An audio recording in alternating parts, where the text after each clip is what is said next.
Hey, welcome back to GFD Gaming. Today we're going to be doing something completely new. I did an interview with a YouTuber and game developer named Bård, and you guys should check out his YouTube channel and his video games for NES. He does a great job. He does a lot of NES Maker tutorials and a lot of assembly language tutorials, so check those out. I'll leave the links to those in the description. I had a great time. Thank you, Bård, for doing it, and I hope you guys enjoy the interview. Thank you. But I really appreciate you talking to me. I think it'd be fun just to get to know other people in the community too. So absolutely. I guess why don't we just start by why don't you introduce yourself and maybe give what's your game development background? Yeah, absolutely. So my name is Bård, and I'm from Norway. I'm a solo indie game developer from Norway. Excuse me. And a few years ago, I thought it would be a good idea to start making YouTube videos, tutorial videos. Because when I started developing myself a few years ago, I wanted to learn assembly language. And there was really no good resource. I couldn't find any good resources for that. So basically what I did, and I think we're getting a little ahead of ourselves because I think this is a later question, but the thing I did was I started to piece everything together. So I started watching YouTube videos, reading all kinds of web pages. I bought books from the 80s. And because the problem is that there's no one source that will teach you everything. And I wanted my channel to be something like that. Some low threshold thing where people can just go to my channel and just start learning game development. First for NES Maker and then later for Commodore 64. So yeah, that's basically my background there. Yeah, I've watched a bunch of your NES Maker videos. I found them fantastic. Like, they're really well paced. They've broken down really well. I'm attempting to make my own game, so they've been very helpful. So do you have a NES Maker? Yes, I do. Oh, okay. Yeah. So I picked it up a couple months ago, and still pretty new. I've mainly just been working on assets and stuff like that, trying to get that. I can't remember. I know some people in the forums have helped me, but I've watched some videos that get some fixes and stuff from some of your videos. Yeah, great. And I've yet to go into the Commodore 65 videos where I think you do a lot more assembly language. Yeah, that the Commodore 64 videos, that's completely from scratch, where you have no tools in that sense, like in NES Maker. You just have to start from scratch and write everything yourself. Yeah, so it's assembly, but is it the same assembly as it would be for making a NES game? Because I know, like, technically Atari is the same, but they use a different processor. Yeah, basically all those three are the same language. They are all based on the 6502 processor. But for the Atari 2600, you have 6507, I think it is. It is a 6507. Yeah, Commodore 64 is 6510, and the NES, that's a variant of the 6502. So basically, there's the same family. They're all based on 6502. So the assembly language, the assembly language itself is the same, but you'll have variants because the hardware is different. So, but the language itself is exactly the same. Yeah. Oh, okay. I guess my next question is, what made you want to start developing NES games? Yeah, it's a good question. So, to be honest with you, I never really left the old platforms. I remember back in 1995, a lot of people were excited that the PlayStation was coming and all this new 3D stuff. And I got to be honest, that was not my cup of tea. Yeah. So I just felt that suddenly overnight the 2D platform games just suddenly died, and all the old style games just died. So actually already in the 90s, late 90s, I started playing with emulators.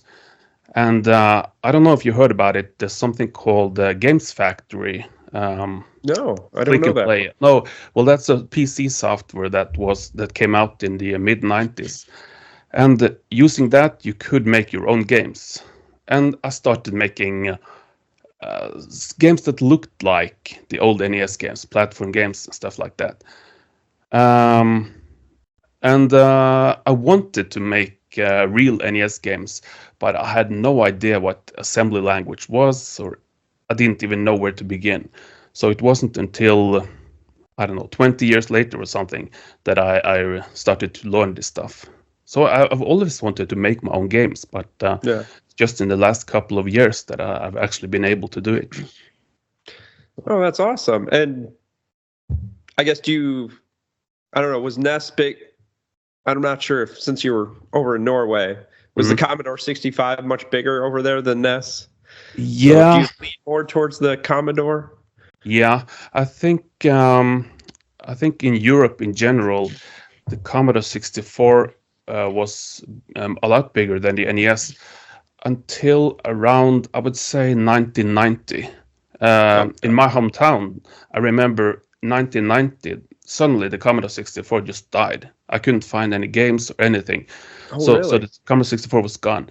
But at the same time, the NES started to become more popular, and we got our own. In North America, you had the Nintendo Power, but here in Scandinavia, we got this thing called Nintendo Magazine. Oh yeah, and that's the equivalent, sort of. And from the 1990, I think it started to blossom here in Europe. So from then, the NES kind of took over from the Commodore 64. Oh, that's cool. Yeah. So I guess you kind of touched on a little bit. Do you have any like specific references that people like me might be, I don't know, when we're trying to learn assembly? Yeah, you're talking about the resources, stuff like that. Yes. Yeah. Well, like I mentioned earlier, I gotta be honest, there aren't really a lot of. Yeah. Well, it's interesting. When I started to learn this stuff, I started to talk to a lot of people online. Where should I start? Whatever. Are there any resources? And a lot of these old programmers who had been programming for 40 years, they say, oh, well, there's so much resources out there. There shouldn't be any problem. Just go online. There's a bunch of resources. So, oh, great. And it's kind of true, but the problem is that it's not no one place where you can go to, and here's where you begin. Then you learn the basics, and then you sort of gradually progress. It's just spread all over the place. And oftentimes, they just assume that you know some stuff already. Mm-hmm. So like I said, I just had to piece everything together myself from all kinds of resources. So. Oh, that's amazing. Because I've tried to look into it a little bit to start picking it up for NES Maker. But being that I have no experience in any type of coding, I'm not sure exactly where to start. But that's why I was looking at your Commodore 64 coding videos. I'm going to start doing those pretty soon. And then I found a website, Pakuma, I think is how you say it. Yes. That one, I did the Atari lesson, and I really like that. Yeah, you know what? It's good that you mentioned that, because I know the guy, the teacher there. I talked to him, and he's also a good teacher. And his Atari video was kind of the first really good resource that I found to just explain what the heck is this stuff. LDA, STA. It makes no sense to a human being, right? Yeah. So he was the first one who started to explain what was going on. So I've taken his Atari course, and he also released a course for the NES, actually, where you can learn assembly language from scratch and make your own game. I don't think when I got the Atari course, this was couple of years ago, I think, when I got the Atari course. So I don't think he had the NES one up at that point. No, exactly. Actually, his website Pikuma just I don't know how old it is, but it's just a few years. So before that Pikuma page, he had his courses on udemy.com, and that's where I took the Atari course. Oh, okay. So, but Gustavo is a great guy, and he recently also released something similar for the PlayStation 1. So now you can take a course from him and learn PlayStation 1 programming from scratch. Oh, that's awesome. Yeah, I've been meaning to do that, but I haven't gotten around to quite yet. Time. So I know you have quite a few NES games out. What, like 5? I think 5 you done. Yeah. My problem is Nosy Joe, Zombie Hunter Bob. Yeah. Master of Time, Story of Helga. I played it and I didn't realize it was from you. Beyond Frontier 5. Yeah, right. Yeah, that's right. That was your latest entry in the NES Maker competition, right? That's right, the Baadstø competition. Yeah. That was a great game. My problem is that oftentimes I don't finish games because I'm having so much fun playing around with NES Maker that I just make all kinds of test games all the time. Yeah. So I have 2 YouTube channels. One is the Bård channel where I have all these tutorials. The other channel is where I just post all kinds of test games that I make. Really? Yeah. I didn't know about that channel. Yeah. Okay. Well, it's just small videos, like a minute or something like that, to show what I'm working on. Yeah. I'm getting a little ahead of myself because I know this is a later question as well, but let me just get to that right now, because one of the questions, I'm sorry, was that if I play some homebrew games, what's my homebrew game? Yeah. And the thing is that I'm having so much fun playing around with NES Maker and assembly programming. I just don't play that many games, actually. Yeah. I'm just playing around with making my own games, and that's so much fun to me that there's not a lot of time left to play the other games. I understand. And after playing a lot of the homebrew games, because I think I've played through over 50 at this point. Yeah. And then I'm starting to get into NES Maker, how time consuming it is. Like it's not like as easy as you just drag stuff over and make a level. It's very Exactly. And the thing with something like NES Maker is that sure, you could make a little test game in, let's say, half an hour, but that will be a very basic game, like walking back and forth, maybe collecting something. But even with the default NES Maker setup, you can't you can't progress to the next level by collecting 5 coins or whatever. You have to do some kind of programming. Yep. So yes, it is time consuming, and when you start programming, it becomes even more so. So yeah. But it's a lot of fun. I've really been enjoying it. I just watched your video on how to make cutscenes, because that's my next step in what I'm trying to make. My goal is to at least finish one level. Yeah. Well, the thing is that once you start getting over that first threshold and you start to figure out how things work, then learning more becomes easier, because especially when you start to learn assembly language and you understand that you can tweak some parts of the default NES Maker code and you can make stuff happen. So I would say that anyone who wants to use NES Maker needs to learn at least some assembly programming, because eventually you're going to need to tweak the code. Yeah, I've already tweaked it a couple times, messed around with it, or I've went into forums and found code that I needed and had to copy and paste that in to get things to work properly for whatever I'm doing. I can't remember what I've done it for. think something with the jump through platforms. I know I had to change a number in that program for something.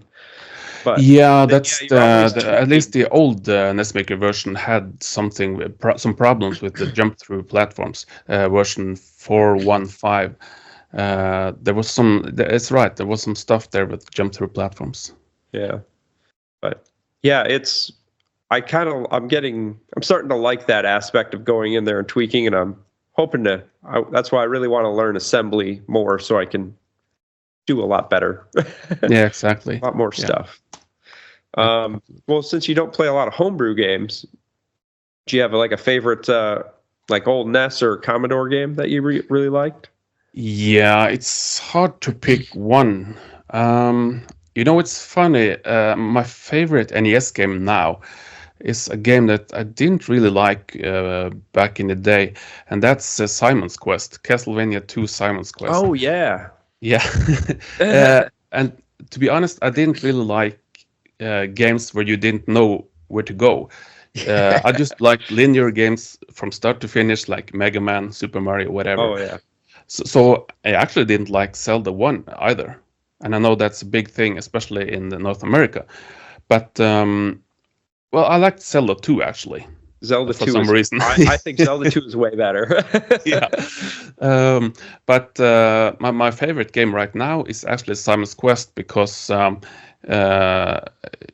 just going out on an adventure and that Metroidvania style game, that's my favorite game. And actually my favorite game of all time, I think, is Symphony of the Night, Castlevania Symphony of the Night. Yeah, that's a good one. Let's see here. I wanted to talk a little bit about Nosy Joe, because I did a playthrough of that, I don't know, maybe like a month ago, and I really liked that game a lot, and I really liked your cutscenes, and just curious on like, where'd you come up with the story and the character? Because it was, I don't know, this whole story was pretty fun, and it took some weird turns. It got like, you could, at the very end, when you could either shoot him or not, the final boss, it takes a dark turn there. Yeah. So the story about Nosy Joe is kind of funny, actually, because it was back in January 2020. The Corona period had just started, and all of that stuff. And I was just sitting in my living room drawing with my kids, just drawing on paper. And I just drew this guy with a big nose and a gun, and I just wrote a detective story or something like that. Yeah. And I just started to think that, and I had just learned the NESmaker then, and I just thought, wait, I could make a game out of this.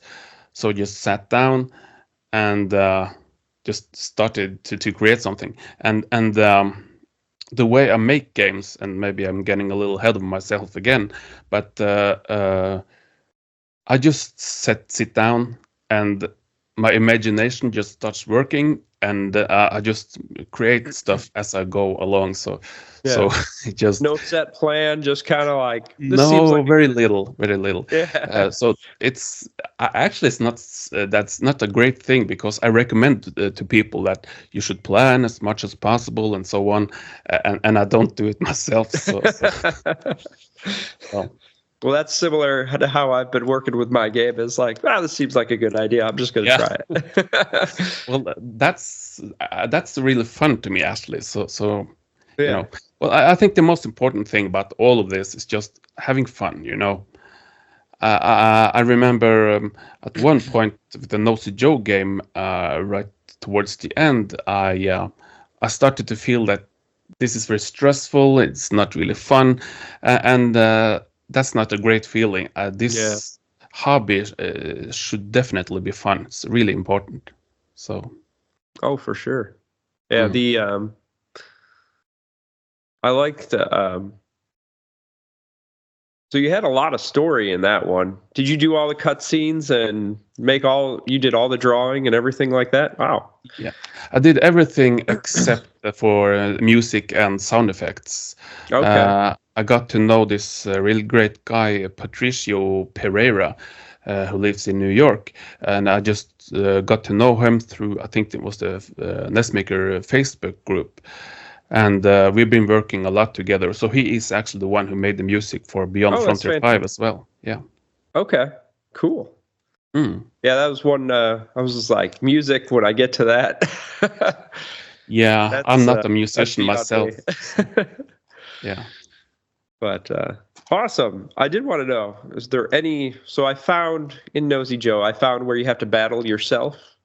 Yeah, And, right. and is that the only hidden thing in that game? It's kind of hidden. If you didn't know that, Yeah, I guess you wouldn't find it. I think it's the only real secret like that. Yeah. I tried to put in some small things. I don't know if you completed the game, but I think about 3 or 4 times I've ran through oh it. wow, okay, because I made some. Found a couple blocks you can shoot, at least one that I can think of off the top of my head that you get something from. Can't remember. I don't remember. I thought I could at least blow up a block. Yeah, I found there weird. are. So then I started going around and shooting every block.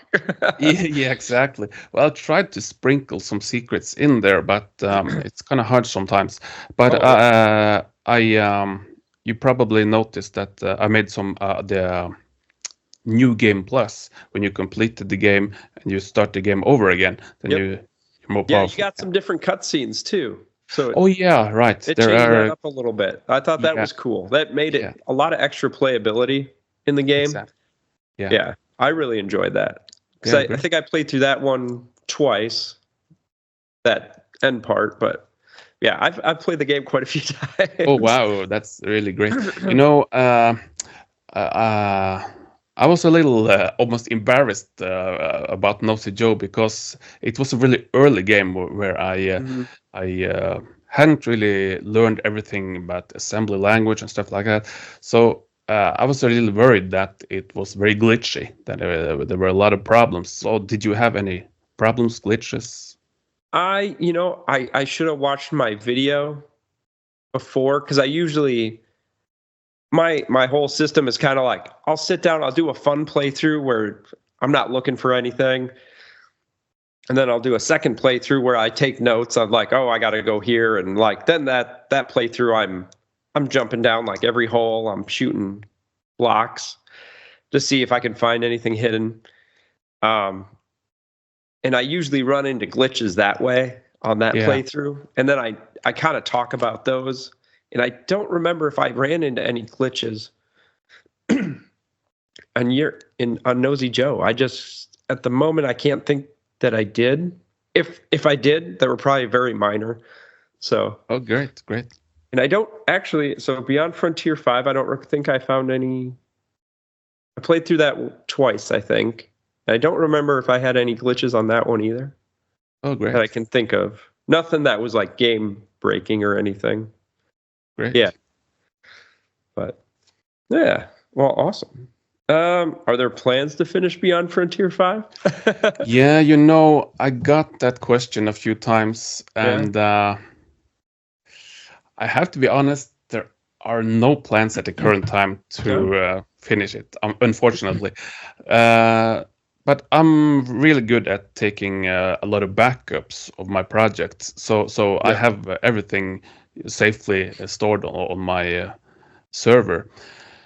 So if I get some sort of enthusiasm, then sure, maybe I'll do it. But yeah.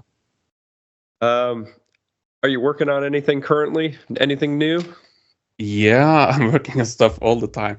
I started a game just 3 days ago, and it was just supposed to be some sort of fun little test game like I always do. But I got something to work, and I thought that was really exciting, and I continued. So it's kind of a Metroidvania game, but it's not a scrolling game like in Frontier 5. This is just going from one screen to the other, and actually making non-scrolling games is a lot easier because a lot of glitches often come from the scrolling. Oh, okay. I didn't know that. It's a lot of complex stuff that concerns scrolling.